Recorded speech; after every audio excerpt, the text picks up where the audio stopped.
Hello again. In this episode, we are going to answer the question, do 401ks have required minimum distributions or RMD rules? Well, the short answer is yes, but there's some caveats here. But see, a 401k is a qualified plan, just like IRAs, 403bs, and SEP IRAs. They all are subject to required minimum distribution starting at age 70 and a half. But I'm going to show you the fallacy in just thinking about taking the required minimum distribution. And I want to share with you some of the impact that people regret down the road when they take the minimum and think they're getting away with paying the least amount of tax, and then they realize they've been paying the most in taxes by stringing it out. So let me share with you a vision of a better way to do things.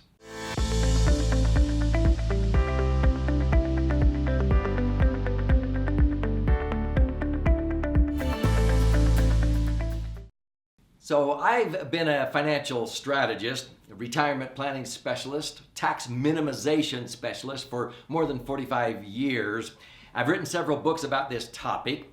Years ago, I wrote an article titled How Congress is Peddling IRA and 401k Snake Oil. And it got published all over America. People would come and learn about how Congress has set up these IRAs and 401ks with themselves in mind. They make it look like they're doing us a favor, but it's really for them. It's the best savings bond the government ever came up with for themselves. And they have all these rules and so forth. Well, sometimes I was sort of adversarial. I was taking the opposite approach because so many financial advisors just bought into it. Oh yeah, let's sell IRAs and 401ks, thinking, well, that's what the public wants, so you give them what they want. I did the math. I knew better.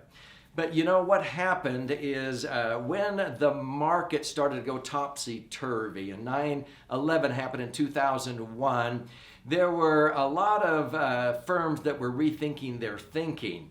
And rarely does this happen, but in Time magazine, there was a cover page story that came out back in 2008, and it said, why it's time to retire the 401k. Huh, really? And what you can do instead. So they used harsher language than I ever used. They called the 401k a financial flop, a rotten repository for our retirement reserves. Now, why did they all of a sudden change their mind? Well, in 2008, for the second time in a decade, 2000 to 2010, many people that had money in IRAs and 401ks had their money invested in the market, and they saw their account values drop 40% for the second time. And they said, you know what, most 401ks are in the market. This is not a good place for people's retirement nest egg because of the volatility in the market. Yeah, I agree, but I put that down as reason number 3.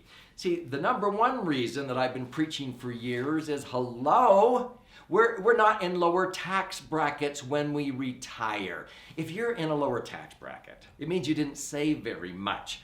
And so who wants to be in a lower tax bracket because they didn't save very much money? So that's the wrong premise. You want to put money into an account that's going to be tax-free on the back end when you harvest the money, and don't worry about the tax break on the seed money. That's the big problem with the IRAs and 401ks and the premise, oh, you're going to be in a lower bracket. Also, the market volatility was significant, but if you have an alternative to be able to accumulate your money tax-free and access it tax-free, and people go, oh, you're talking about a Roth. No, a Roth is a step in the right direction, but it still has way too many strings attached, just like IRAs or 401ks. They're qualified also with Uncle Sam. You can only put in a certain dollar amount or a certain percent of your income. You can't touch it before 5 years or 59 and a half, and you have to follow all these rules in order for it to be tax-free. I like the rich man's Roth. This is what CPAs and tax attorneys call my favorite vehicle. I refer to it as the laser fund because it means liquid assets safely earning returns. A max funded tax advantage insurance contract. But see, I can put in 100, 200, 300,000 during a banner year.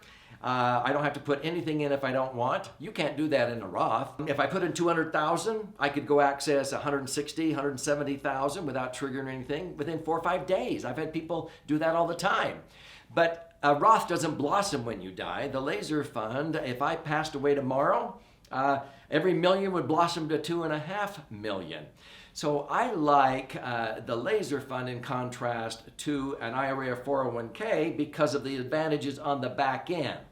Do you know that just 2 years ago, it was the first week of January, I think 2017, there was a major article in the Wall Street Journal that said the champions of the 401k lament the day they ever came up with that idea. Why did they say that? The original champions of the 401k said they lamented that day because it was not working out the way they anticipated. They were originally coming up with the idea as a supplement to retirement. And you know what happened in this country? People began to just totally focus on that kind of a defined contribution plan. Up until that point, many corporations, businesses offered defined benefit plans, where if you worked so many years, 30 years, you taught school, you got 2% for every year of service. And so if you taught 30 years, you got 60% of your last best paychecks. Well, those businesses had to guarantee a certain income. That's a defined benefit. And they got off the hook and they said, oh, here, have a 401k. It's a defined contribution. You define what you're going to contribute, and whatever it grows to, or if it loses, that's your problem. And because that became the predominant vehicle for people to save, but then people lost money because it was out in the market, it was exposed to market volatility, and they weren't in lower brackets when they retired. Inflation eroded away a big chunk of it. They were going, what did we start here? And they lamented the day they ever came up with that idea, because it did not help people become self-reliant. It actually was setting people up for this illusion that they were preparing themselves for retirement, and then people started outliving their money. So the whole concept of required minimum distributions is really designed for Uncle Sam's benefit. I would like you to consider doing the opposite. Don't take out the minimum. Calculate how much you have in the next threshold to where you're not going to pay any higher tax. In fact, that your current tax bracket is likely the lowest bracket you will ever be in. There are windows of opportunity when taxes are lower, depending upon who is in control in Congress, where you will kick yourself if you don't get the taxes over and done with sooner than later, repositioned into something that's going to be tax-free from now on. And then many times a good tax strategist, I would help many people offset some or all of the tax as they got their money out over a 5-year period by resurrecting new deductions many times, and so they got their money out basically tax-free. But from that point forward, their money grew tax-free. It gave them tax-free income, and when they passed away, it blossomed in value and transferred income tax-free, reimbursing the family, your beneficiaries, your survivors, with what you did pay in tax by doing the rollout. It is a far better way to go. If this is intriguing you and you want to learn more, I would strongly recommend you watch this episode so that you can connect the dots and understand RMDs and why that is poor advice.